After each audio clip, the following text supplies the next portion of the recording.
अपनी धज्जियां उड़ाने की ताकत उसके अंतर्गत थी। ये किसी भीड़ नहीं कर सकती थी।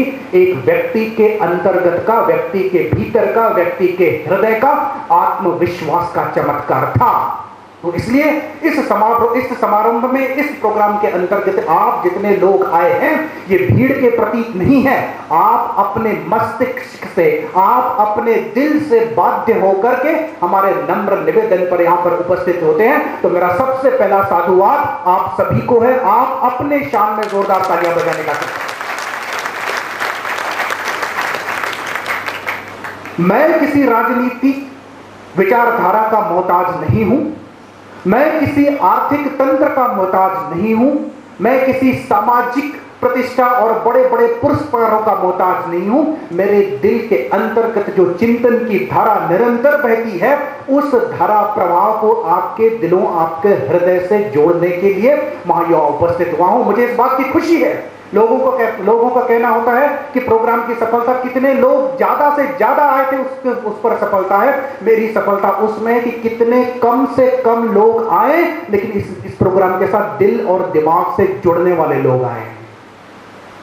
और ये आपको साधुवाद है कि आज शनिवार के दिन पर जब टीवी में रंग बिरंगी प्रोग्राम्स आते हैं, कुछ लोग नाचते हैं और कुछ दूसरों को नचाते हैं, कुछ लोग गेंदबाजी करते हैं, कुछ लोग बल्लेबाजी करते हैं। शायद आज भी 2020 का मैच कहीं तो भी चालू है। और कुछ लोग उस इडियट बॉक्स के सामने बैठ करके गेंद कोई दूसरा फेंक रहा है, बल्ला कोई दूसरा चला रहा है, और तीसरा पागल जैसा घर में बैठकर तालियां बजा रहा है। इससे बेहतर है कि आप यहां पर उपस्थित हो जाएं। इस देश में, समाज में बहुत प्रकार के पागलपन के दौरे चल रहे हैं। हर कोई किसी न किसी पागलखाने में बंद है। कोई क्रिकेट के पागलखाने में बंद हो जाता है और तालियां बजाता है, कोई ऐसा सीरियल के पागलखाने में बंद हो जाता है, कभी अक्षरा का कुछ हो जाता है तो तालियां बजाते हैं, नव्या को कुछ हो जाता है तो आंसू बहाते हैं। अपने बच्चों की सुध नहीं रहती कि क्या खाते हैं, क्या पीते हैं, क्या पढ़ते हैं कि नहीं पढ़ते हैं, लेकिन अक्षरा के घर में वो निकी बराबर आई या गई उसकी ज्यादा चिंता रहती है। ये हम कहां जा रहे हैं? ये हम क्या कर रहे हैं? कभी अपने आप से रुक कर इस जिंदगी के भागती हुई दौड़ में सुबह से उठते हैं, रात तक दौड़ते रहते हैं, दौड़ते दौड़ते कभी हम रुक करके अपने आप से पूछते हैं कि हम क्या कर रहे हैं, हम किधर जा रहे हैं, हमारी मंजिल क्या है, हमारे रास्ता क्या है। दुख तो इस बात का है तो मंजिल का पता तो नहीं है, दुख तो इस बात का है कि हमको अपने रास्तों का भी पता नहीं है। हमें सोचना पड़ेगा, हमें समझना पड़ेगा। बहुत सारे व्यक्तियों ने मुझे सवाल पूछा कि आज आप किस बात पर बोलेंगे।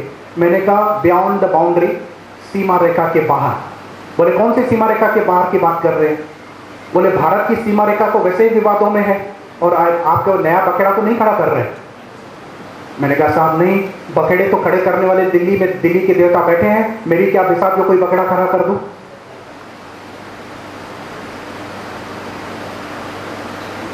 कभी आप सोचिए, आप सभी ने क्रिकेट का मैच देखा है, कमेंट्री भी सुनी है। हमारे पीढ़ी के लोग तो रेडियो पर कमेंट्री सुनते थे, आकाशवाणी से जुड़े हुए थे। आज आप दूरदर्शन पर और बड़े बड़े चैनलों पर कमेंट्री सुनते हैं। लेकिन एक कमेंट्री थोड़ी सी मैं भी करके बताता हूं, और इस प्रकार की यदि कमेंट्री हो तो आपको कैसा लगेगा। गेंदबाज आए, एक गेंद फेंकी और सचिन तेंदुलकर उसको बाउंड्री के बाहर, सीमा रेखा के बाहर पहुंचाना चाहते थे, नहीं पहुंचा पाए, सिर्फ 1 रन। दूसरी गेंद आई, धोनी ने गेंद को मारा, बहुत कोशिश की सीमा रेखा के बाहर, लेकिन नहीं गेंद जा पाई, सिर्फ 1 रन। तीसरी गेंद आई, उस पर भी 1 रन। चौथी गेंद आई, उस पर भी महेंद्र धोनी जी ने 1 ही रन। पांचवी गेंद आई, उस पर भी सचिन जी ने 1 ही रन। छठवीं गेंद आई, 1 रन। अगर पूरे के पूरे 50 ओवर हो जाएं, सभी बॉल्स पर, सभी गेंद पर सिर्फ 1 ही रन निकले, तो मैच में कोई मजा रहेगा? क्या कोई मैच देखेगा? बिल्कुल नहीं देखेगा, क्योंकि सिर्फ 1 रन निकाला जा रहा है। गेंद, क्रिकेट का मजा तो तब है जब गेंद सीमा रेखा के बाहर हो जाए, बाउंड्री, बियॉन्ड द बाउंड्री हो जाए। मित्रों, हम क्रिकेट में तो चाहते हैं कि सचिन हो या धोनी हो या युवराज हो, वो सीमा रेखा के बाहर फेंके गेंद को, लेकिन हमारी जिंदगी के गेंदों पर क्या हम कोई भी सीमा रेखा के बाहर गेंद को फेंक पा रहे हैं या नहीं? या सिर्फ रोज उठते हैं और किसी प्रकार शाम तक बड़ी मजबूरी से घर से निकलते हैं, ऑफिस का काम करते हैं, बिजनेस का काम करते हैं, रात को थक हार कर वापस आ जाते हैं और सिर्फ संतोष इस बात का रहता है कि चलो एक दिन तो बीत गया, जिंदगी के क्रिकेट में कम से कम हमने एक रन तो ले लिया।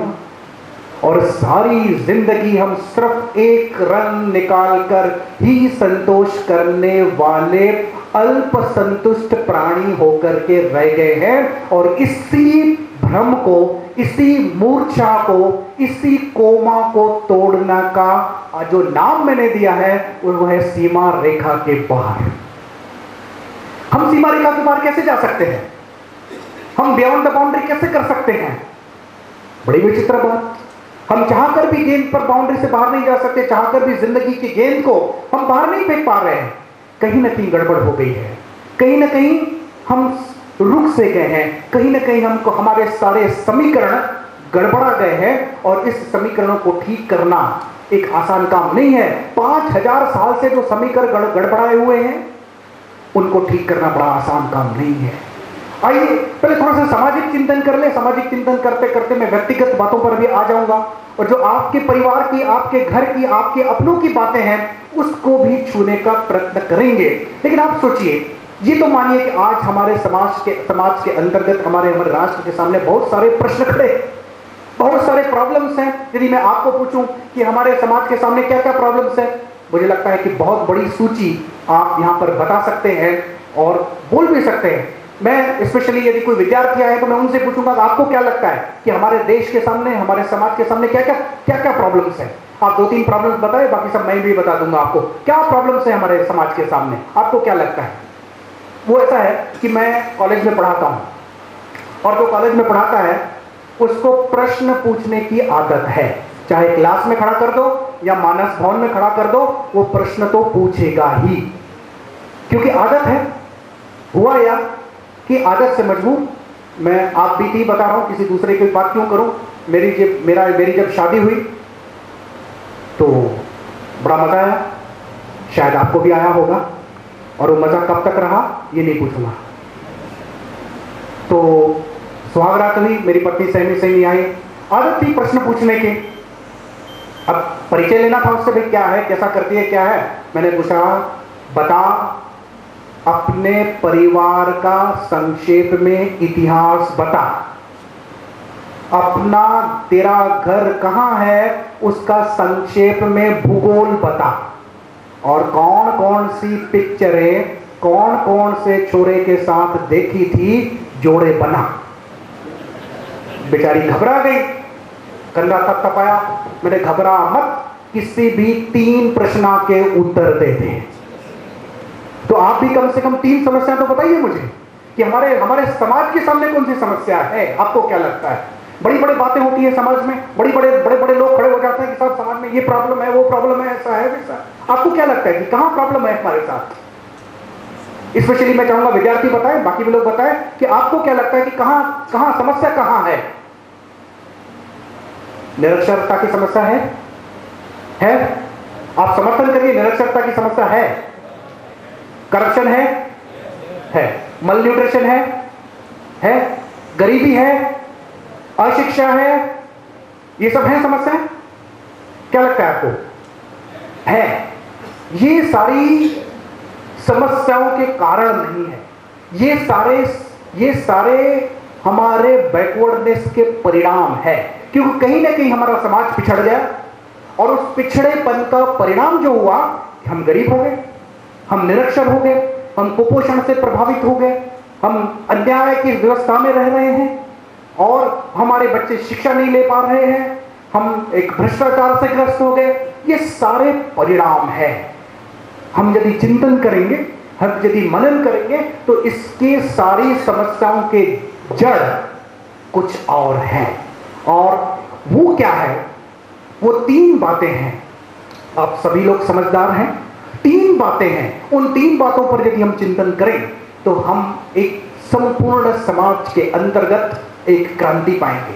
अपने जीवन के अंतर्गत भी क्रांति हो सकती है यदि इन 3 बातों पर आप गौर करें। सबसे पहला कारण जिसके कारण हम सब पिछड़े हुए हैं वो है हमारा अवैज्ञानिक दृष्टिकोण, अनसाइंटिफिक एटीट्यूड टुवर्ड्स लाइफ। हम वैज्ञानिक दृष्टि से सोचने वाले प्राणियों का समूह नहीं है। ये इतनी साधारण सी बात लगती है सुनने में, लेकिन ये बात बड़ी गहरी है। यदि आप संपूर्ण इतिहास पर देखें तो आपको समझ आ जाएगा कि किस प्रकार से हम लोग अवैज्ञानिक दृष्टिकोण से सोचते रहे हैं। जिस समाज के अंतर्गत सती प्रथा हो, जिस समाज के अंतर्गत बाल विवाह जैसी प्रथा हो, जिस समाज के अंतर्गत विधवाओं को जानवरों से भी कमतर का जीवन जीना पड़ता हो, और जिस समाज के अंतर्गत एक बहुत बड़े हिस्से को दलित या अछूत कहा जाता हो, ऐसा समाज कभी भी वैज्ञानिक नहीं हो सकता। आप प्रश्न करेंगे कि असद अली साहब ये तो पुरानी बात हो गई, ये तो इतिहास की बात हो गई, आज हम 21st सेंचुरी में जी रहे हैं, आज तो हम वैज्ञानिक हो गए, आज तो हमारी दृष्टि वैज्ञानिक हो गई, आज तो हम साइंटिफिक हो गए हैं।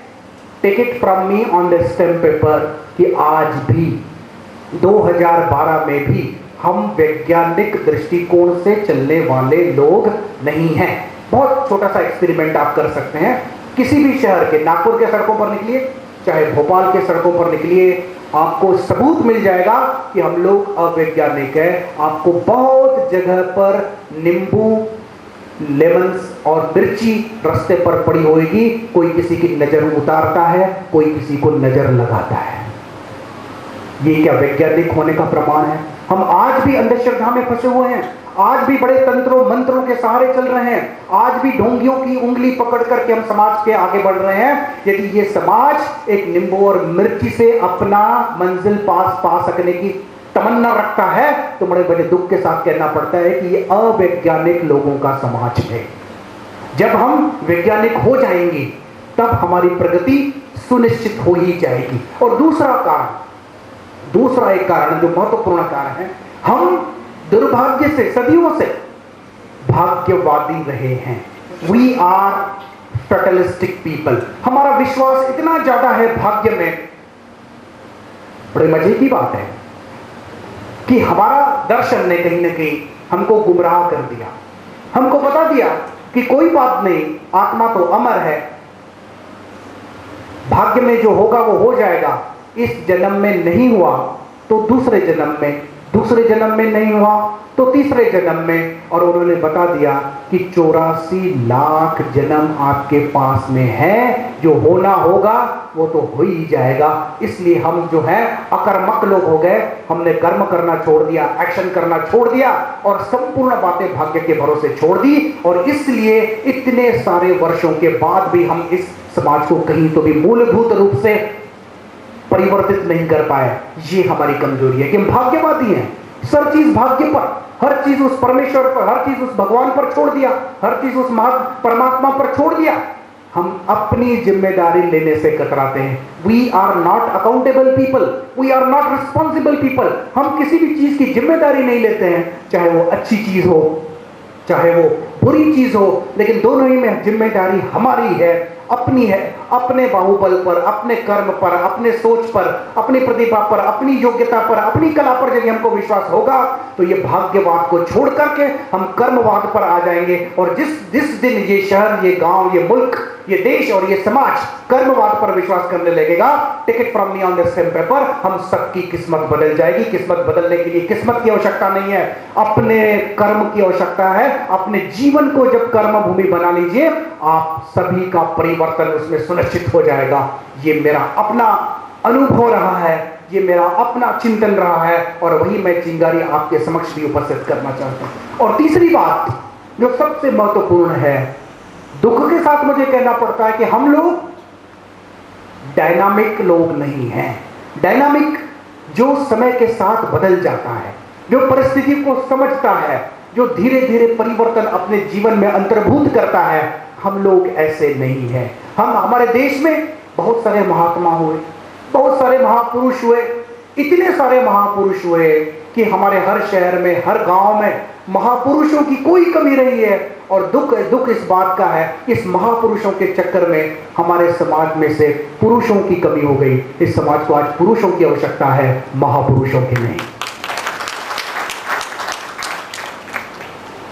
एक छोटा सा उदाहरण दूंगा कि किस प्रकार से हम बदलना नहीं चाहते।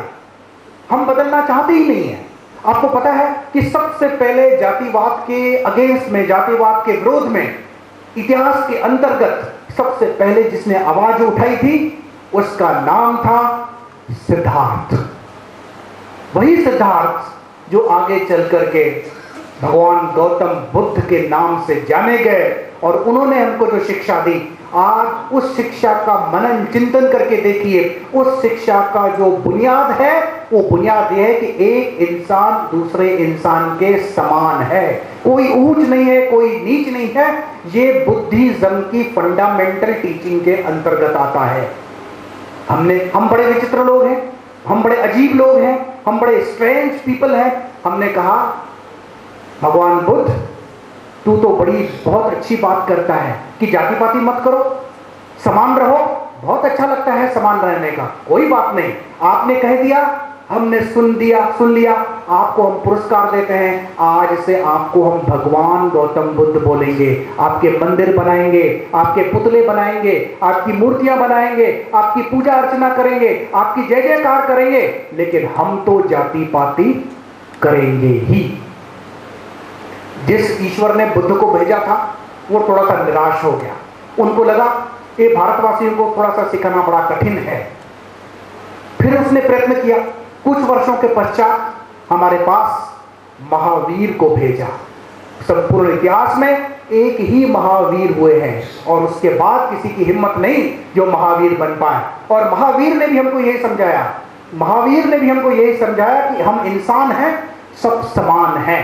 हमने कहा बाबा जी तू भी बहुत अच्छी बात बोलता है, समानता की बात बोलता है, क्या बात बोलता है, बड़ा मजा आता है इस बात सुनने में। आज से लेकर तुम्हारा नाम भी भगवान महावीर जैन। हम मंदिर बनाएंगे, हम पूजा करेंगे, हम अर्चना करेंगे, तुम्हारी जय जयकार करेंगे, लेकिन हम तो जाति पाति करेंगे ही, हम नहीं बदले। ईश्वर निराश हो गए, बोले 2 बार प्रयत्न किया मैंने इनको ठीक करने का, अब भी ये लोग ठीक नहीं हो रहे, बड़ी मुश्किल बात। 2000 साल तक किसी को भेजा ही नहीं। और उसके बाद एक और दरवेश को भेजा, तीसरी बार। हमारे यहाँ ये रिवाज है, बच्चा एक बार फेल हो जाए बेटा ठीक हो जा, दूसरा चांस देते हैं बेटा ठीक हो जा, तीसरा भी चांस देते हैं कि बच्चा ठीक हो जा।